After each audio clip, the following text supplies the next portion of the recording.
Hi student, welcome again to today's session on the course of MA English Literature. In the previous session, we began looking at the greatest product of Elizabethan times and William Shakespeare. So, if we try to draw your attention to that again, this is the kind of taking a look at the tragedies, comedies and history plays it has been generally classified by critical and historians for a very long time. So, William Shakespeare, he was a man who dominated the London stage for 25 years, not just during those times but even in terms of today's standards. So students आप लोगों ने देखा कि जो ये William Shakespeare थे ये सिर्फ जो हिस्ट्री में भी जो मतलब हिस्टोरियन हम लोग का पीरियड है सिर्फ उसमें ही अपना छाप नहीं छोड़े हैं। ये अभी भी उनके जो भी नॉवेल्स हैं ड्रामास हैं हम लोग लिटरेचर में पढ़ते हैं और अभी भी स्टेज में उनके इंग्लैंड में उनके जो भी लिखे हुए शोज हैं या फिर प्लेज हैं वो परफॉर्म्स होते हैं। तो आप लोग जान ही सकते हैं कि ये कितने फेमस ये प्ले थे और राइटर तो थे ही, प्ले राइट थे, ड्रामेटिस्ट थे। तो आप लोग इस चीज को सोच सकते हैं। सो फर्स्ट ऑफ ऑल मैं एक चीज शुरू में बताना चाहूंगी आप लोगों को कि और ये चीज बहुत जरूरी है, all you need to know about the Shakespeare.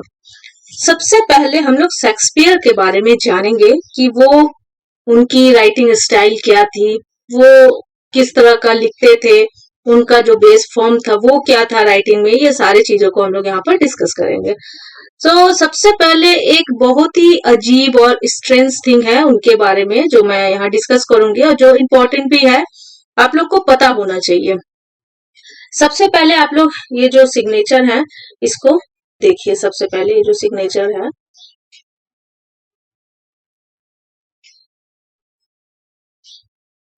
आप लोग देख सकते हैं, ये विलियम शेक्सपियर की हुई सिग्नेचर है।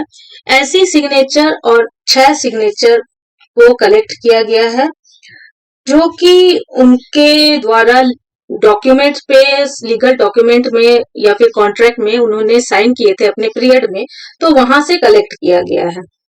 तो आप लोग एक चीज बहुत ज्यादा स्ट्रेंज है कि इतने बड़े राइटर जिन्होंने इतने प्लेज लिखे हैं, इतने सोनेट्स लिखे हैं, उनका जो नाम का सिग्नेचर है, उनका स्पेलिंग सिग्नेचर में मिस्टेक है। और सिर्फ इसी में नहीं, और भी सिग्नेचर्स है, आप लोग नेट में देख सकते हैं कि उन्होंने अपने सिग्नेचर में बहुत सारे मिस्टेक्स किए हैं। तो कुछ स्कॉलर्स के ये मतलब मानना है कि शेक्सपियर ने एक्चुअल में कुछ लिखा ही नहीं है। उन्होंने दूसरे के लिखे हुए जो भी दूसरे राइटर्स के साथ कोलैबोरेट किए या फिर उनकी राइटिंग में से कुछ चीजों को तोड़ मरोड़ कर या फिर कुछ उनके राइटिंग स्किल से लिए हैं, कुछ थोड़ा बहुत अपने से जोड़ के उन्होंने मतलब उनको क्रेडिट मिला है। ये राइटिंग जो इंडस्ट्री है या फिर राइटिंग जो भी राइटिंग का ये होता है अपना, तो इसमें उनको बहुत ज्यादा पॉपुलैरिटी मिली है। ये वो उन्होंने अपने से या फिर अपने मेहनत से पूरा फुलफिल मेहनत अपना इसमें नहीं लगाया है, ऐसा मानना है। और अगर ऑथरशिप स्टडीज को पढ़ेंगे तो उसमें ये स्कॉलर्स जो है आपस में डिबेट भी किए हैं कि वाकई में उन्होंने कोई भी वर्क्स नहीं लिखा है, वे दूसरे राइटर्स के जो क्रेडिट है उसको उन्होंने लिया है। तो ये बहुत ज्यादा स्ट्रेंज थिंग है जो बातें मैंने यहाँ पर कही है, लेकिन ये बहुत ज्यादा मतलब सच्चाई है इसमें। ऐसा नहीं है कि कोई मनधड़ंग कहानी है या फिर ऐसा कुछ है, ऐसा कुछ नहीं है। आप लोग जाके खुद ये जो उनके जो सिग्नेचर है नेट में देख सकते हैं, तो आपको दिखेगा कि उनका जो स्पेलिंग है वो बहुत ज्यादा मिस्टेक किए हैं। तो ये चीज बहुत ज्यादा अजीब है। खैर जो है, मैंने इसमें जो उनके बारे में थोड़ा सा जो जानकारी था वो बता दिया। अब देख लेंगे कि मतलब वो क्या थे, उन्होंने किस तरह के काम को किया है अपने लिटरेचर करियर में। और सबसे पहले उनका एक लिटिल ये देख लेते हैं, इंट्रो देख लेते हैं। तो William Shakespeare is widely regarded as the greatest writer in the history of English language and literature. He was dramatist, actor, playwright, theatre owner, entrepreneur, businessman. He transformed European theatre by expanding expectation about what could be accomplished through innovation in characterization, plot, language and genre. तो आपने देखा कि ये जो Shakespeare थे ये कितने ज्यादा फेमस थे और ये ऑलराउंडर थे, एक तरह से ये ऑलराउंडर थे क्योंकि ये प्लेराइट भी थे, ये प्लेराइट भी थे, ये बिजनेसमैन भी थे, इंटरप्रेनर भी थे, एक्टर भी थे, थिएटर ऑनर भी थे। हाँ, और एक चीज तो बहुत ज्यादा सही है इनके बारे में कि ये बहुत अच्छे बिजनेसमैन थे, ये बहुत अच्छे बिजनेसमैन थे। तो इसको हम लोग किस तरह से लेंगे कि ये जब अपना परफॉर्म करते थे स्टेज में तो इनको बहुत अच्छे से ये चीज पता होता था कि जो भी ऑडियंस है उन्हें क्या चाहिए, वो क्या देखना पसंद करती है या फिर उस समय के कंडीशन को देखते हुए किस चीज पे लिखा जाना चाहिए जो बहुत ज्यादा पॉपुलर हो सकती है। तो ये सब चीजों के बारे में वो बहुत ज्यादा ध्यान देते थे कि पब्लिक को क्या पसंद है। और उन्होंने क्या किया था कि स्टेज पे परफॉर्मेंस पे ज्यादा ध्यान देते थे, कैरेक्टराइजेशन पे, लैंग्वेज पे, जॉनर पे वो बहुत ज्यादा ध्यान देते थे। प्लॉट पे वो बहुत ज्यादा ध्यान नहीं देते थे और जो स्क्रिप्ट राइटिंग थी वो कैजुअली स्क्रिप्ट मतलब जो स्क्रिप्ट राइटिंग होता है उसको लिख देते थे, उस पे वो बहुत ज्यादा काम नहीं करते थे, जनरली वो लिख देते थे। तो ये इनकी एक इंट्रोडक्शन है जो यहाँ पर। हाँ, आप लोग जब पेपर में लिखेंगे तो ये जो स्टार्टिंग में कोई भी आंसर अगर आप लोग लिख रहे हैं तो मैं सजेस्ट जरूर करूंगी कि स्टार्टिंग में इंट्रो में आप इस चीज को जरूर लिखिए। इस चीज को लिखने से क्या होगा कि शुरू में ही आप उतना ज्यादा नर्वस फील करते हैं ना जब एग्जाम देते हैं, तो उस समय अगर इनके रिलेटेड कोई भी चीज लिखेंगे तो थोड़ा सा इजी हो जाता है फिर टॉपिक को आगे स्टार्ट करना लिखने के लिए। तो हम लोग नेक्स्ट स्लाइड पे चले जाते हैं, देखते हैं क्या है इसमें। हाँ, Shakespeare lived and wrote under to monarchs, Elizabethan first and James first. ये जो मतलब शेक्सपियर हैं इन्होंने दो मोनार्क्स के अंदर मतलब अंडर में काम किया है या फिर राइटिंग किया है, लिखा था इन्होंने। एक एलिजाबेथन फर्स्ट और एक एलिजाबेथन के बाद जो जेम्स फर्स्ट बने थे वहां के किंग, तो उनके बारे में उनके मोनार्क में ये अपना जो भी है राइटिंग करियर को कंटिन्यू किए थे। उनके डेट ऑफ बर्थ के बारे में अगर कहा जाए तो 23 अप्रैल 1564 को उनका जन्म माना जाता है और उनका बर्थ प्लेस जो है वो स्ट्रेटफोर्ड ओपन एवन में माना जाता है। ये आप लोग इनका ये देख सकते हैं, ये जो पिक्चर बना हुआ है यहाँ, ये जो पिक्चर है ये जो इधर बना हुआ है पिक्चर आप लोग इसको देख सकते हैं, ये यही है, यहीं पर इनका जन्म हुआ था। इनके विलियम शेक्सपियर के साथ ये 7 भाई मतलब भाई बहन थे और ये इनकी वाइफ जो थी वो एन हैथवे थी। इनकी शादी भी मतलब जल्दी हो गई थी और इनकी जो वाइफ थी उनका नाम था एन हैथवे और 21 साल के एज में ही इनके 3 बच्चे हो गए थे। हाँ, इन्होंने 1577 में गरीबी का भी सामना किया था। इन्होंने 1577 में गरीबी का भी सामना किया था और उसी समय इनकी मतलब उसी दौरान शादी भी हुई थी और 3 बच्चे भी हो गए थे। तो इनका जो है बहुत ज्यादा लाइफ में इस चीज का इफेक्ट पड़ा था, इनके तो करियर में भी पड़ा था। फिर उन्होंने अपनी किस्मत आजमाने के लिए 1587 में इंग्लैंड में करियर बनाने पहुंचे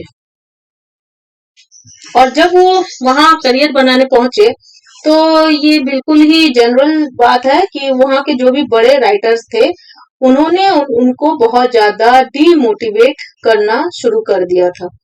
आप लोग एक राइटर के नाम जानते होंगे जो इंग्लिश लिटरेचर बैकग्राउंड से बिलोंग करते हैं कि ये जो बेन जॉनसन जो थे वो इनको डीमोटिवेट किए थे स्टार्टिंग में।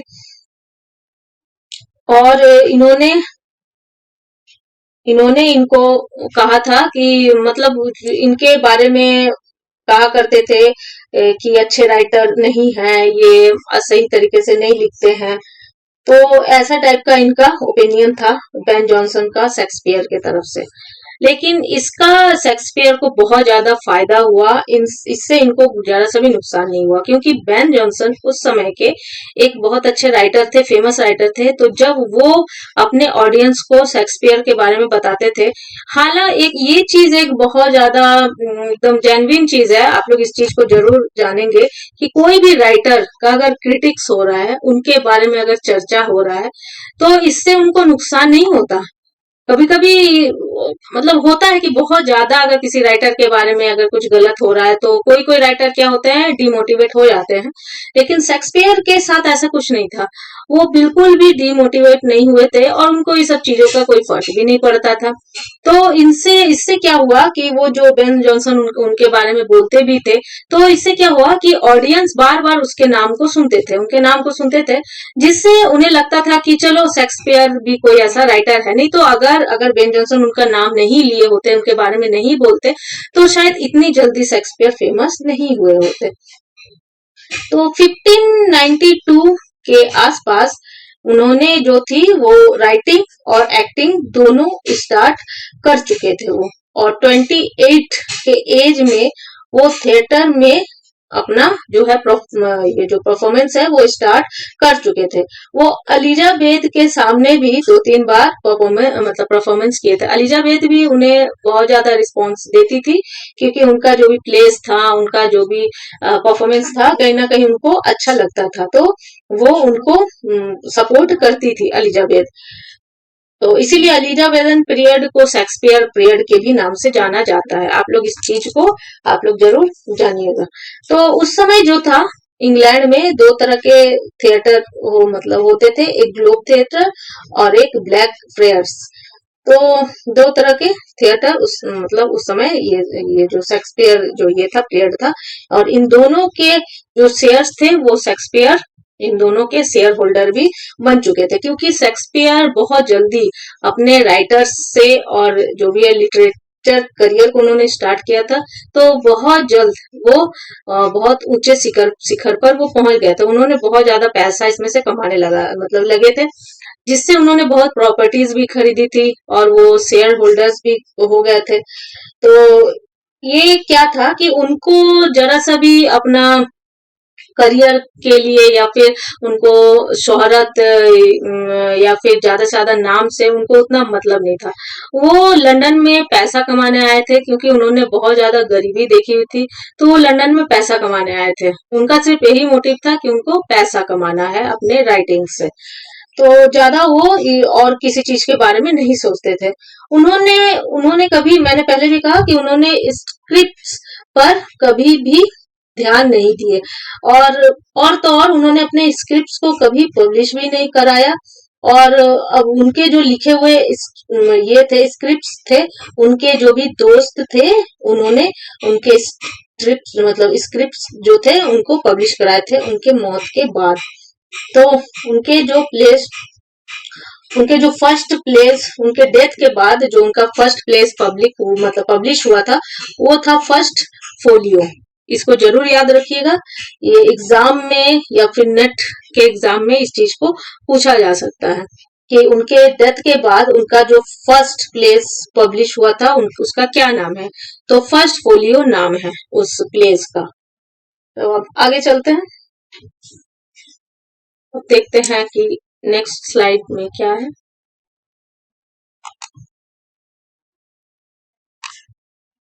हाँ, जब हम लोग विलियम शेक्सपियर का बात करते हैं, तो इनके जो वर्क्स है इनको 4 फेज में डिवाइड किया गया है। तो 4 फेज के अंदर में क्या क्या है, इस चीज को हम लोग देख लेंगे कि 4 फेज के अंदर ये किस तरह का अपना परफॉर्मेंस दिए हैं। तो the first phase is from, जो फर्स्ट फेज इनका था ये था 1588 से 1588 से 1593 तक इनका फर्स्ट फेज रहा। ये जो फेज था ये इनका सीखने का टाइम था। This is the time when he had arrived in London.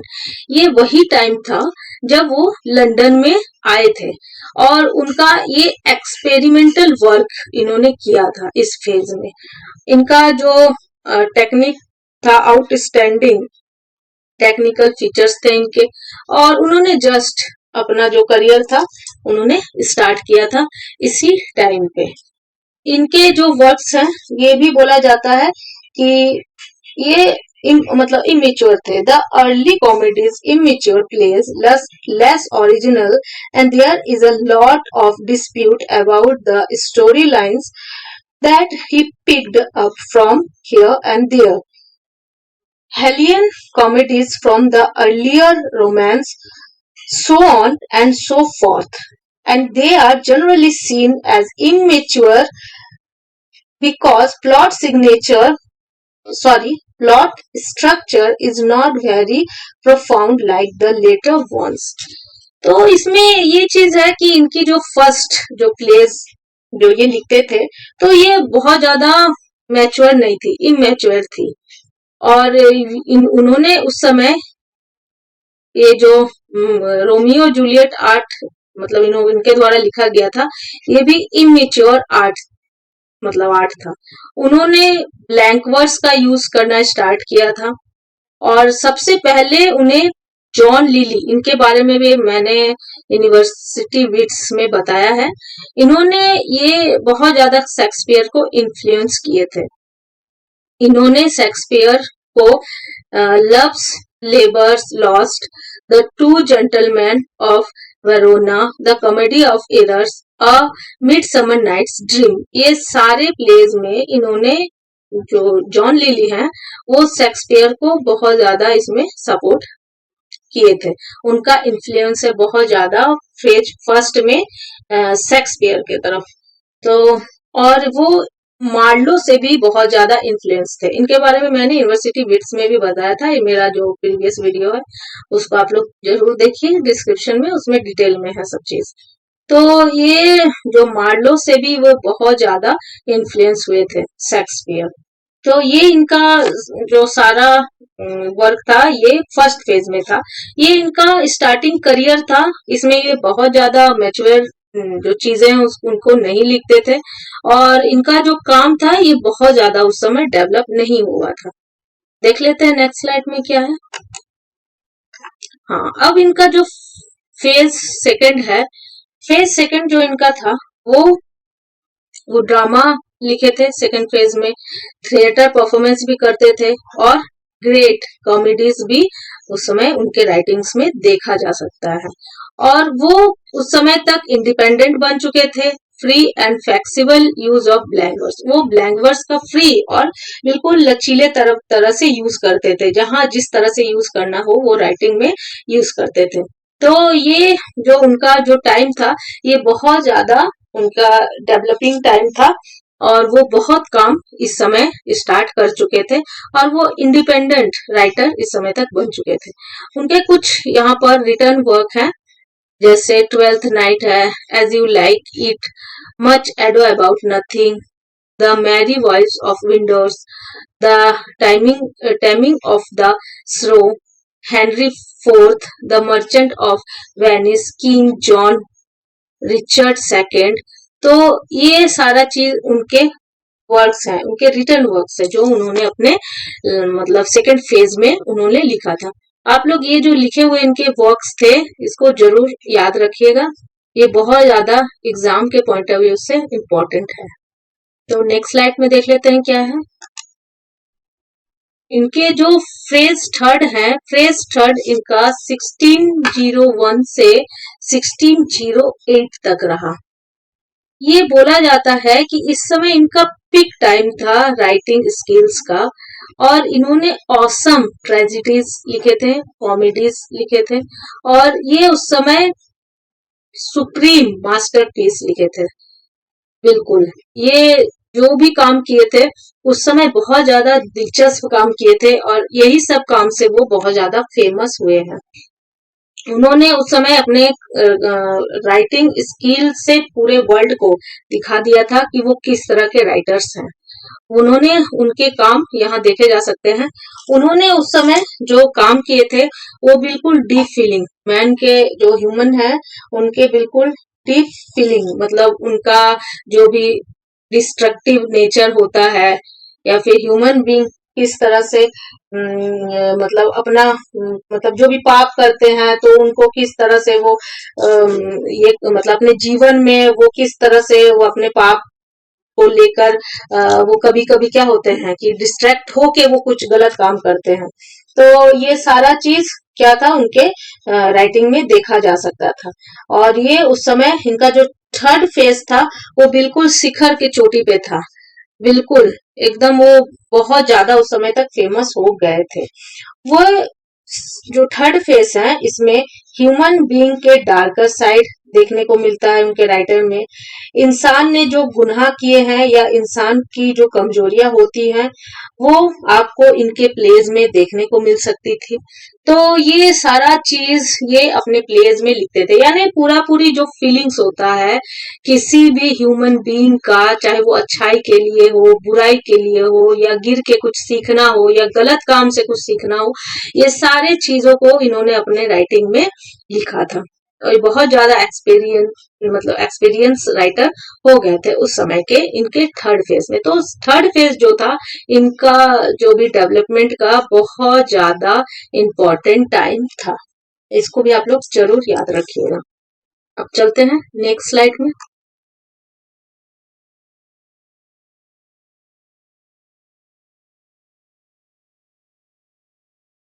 तो इनके ये थर्ड फेज के कुछ वर्क हैं, इनको देख लेते हैं इन्होंने क्या क्या लिखा था।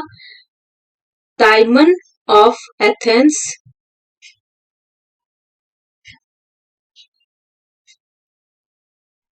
Julius Caesar, all's well that ends all, Antony and Cleopatra, King Lear, Othello, Hamlet, Macbeth, Measure of Measure, Troilus and Cressida और क्रोलियनस। तो ये सारा इनका लिखा हुआ वर्क है जो इन्होंने लिखा है। तो ये सब नाम को आप जरूर याद रखिए या फिर इन सबको बार बार अगर आप वीडियो में देखेंगे तो ये ऐसे भी जनरली याद हो जाएगा। अब नेक्स्ट देख लेते हैं कि इनका फोर्थ फेज क्या है। तो फोर्थ फेज में इनका जो फोर्थ फेज था इनका टाइमिंग था 1601 से 1608 तक। ये जो फोर्थ फेज में इन्होंने ट्रेजिक और कॉमेडीज को मिक्स करके अपने राइटिंग में परफॉर्म्स किया था। ये कहा जाता है कि इनका जो फोर्थ फेज का राइटिंग करियर था वो अनसेटिस्फैक्ट्री रिटर्न वर्क था, केयरलेस कंस्ट्रक्शन था। बोला जाता है कि जो फोर्थ फेज है इस टाइम में ये थोड़े से टूटे हुए थे। ये इसलिए टूटे हुए थे क्योंकि इनके घर में 4 मौतें हुई थी जिनसे ये बहुत ज्यादा टूट गए थे और ये अच्छा से राइटिंग जो है वो नहीं लिख पा रहे थे। इनका कहीं ना कहीं ये अपसेट थे। और ये जो ग्लोब थिएटर, मैंने पहले ही कहा था आपको जब स्टार्टिंग किया था कि ग्लोब थिएटर के इन्होंने ये शेयर होल्डर्स थे और ग्लोब थिएटर में आग लग गई थी जब हेनरी 8 उसमें परफॉर्मेंस हो रही थी, करवाई जा रही थी, उस समय आग लग गई थी जिनका बहुत ज्यादा बुरा इफेक्ट इन पर पड़ा था।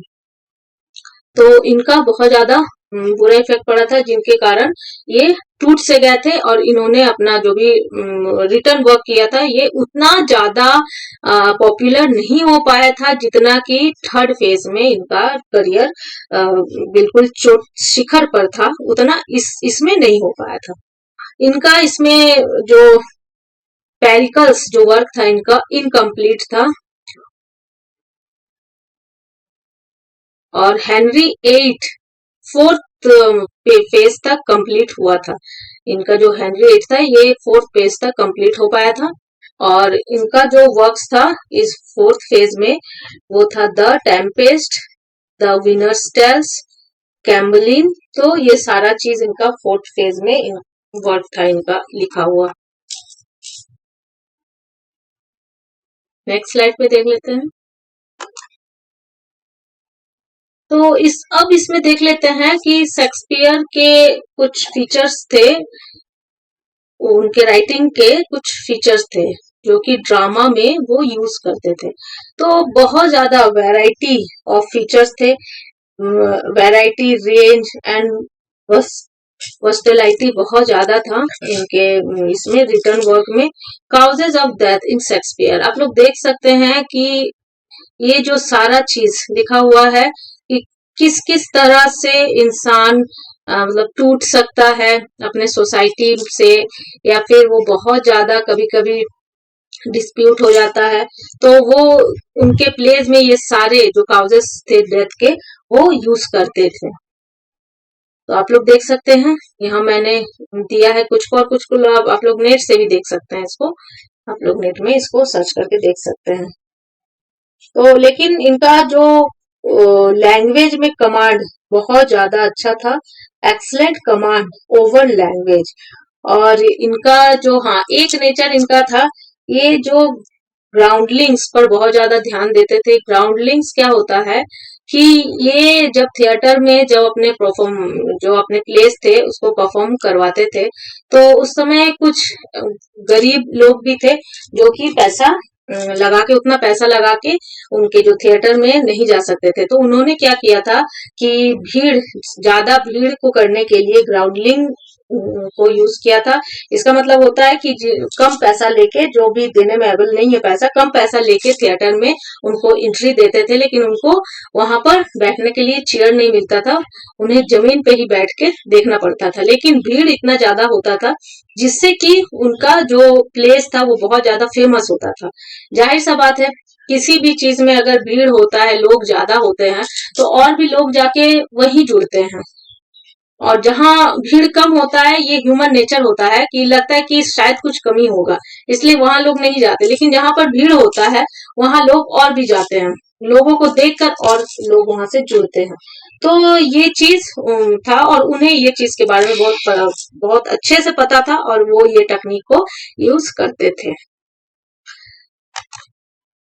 अब देख लेते हैं कि शेक्सपियर ने कितना कितना वर्क और क्या क्या लिखा है। इसको जरूर आप लोग याद कीजिएगा, बहुत इंपॉर्टेंट है। शेक्सपियर ने 154 सोनेट लिखे हैं, ट्रेजिडीज उन्होंने 11 लिखे हैं, और 17 कॉमेडीज लिखे हैं, हिस्टोरी प्लेस 10 है उनकी, और 4 लॉन्ग पोएम्स उन्होंने लिखा है।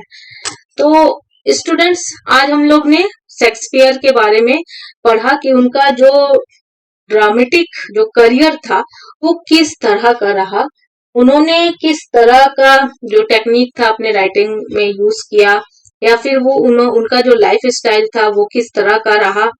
Life style in the sense कि वो किस तरह से गरीबी से उभरे और धीरे धीरे अपने करियर के शिखर पर पहुंचे, फिर वो अपने करियर के शिखर से फिर वो डाउन हुए। ये सारी चीजों को हमने इसमें डिस्कस किया है। तो स्टूडेंट, आज मैं यही एंड करती हूँ ये टॉपिक का। अगर आप लोग को ये टॉपिक अच्छी लगती है तो जरूर लाइक करें।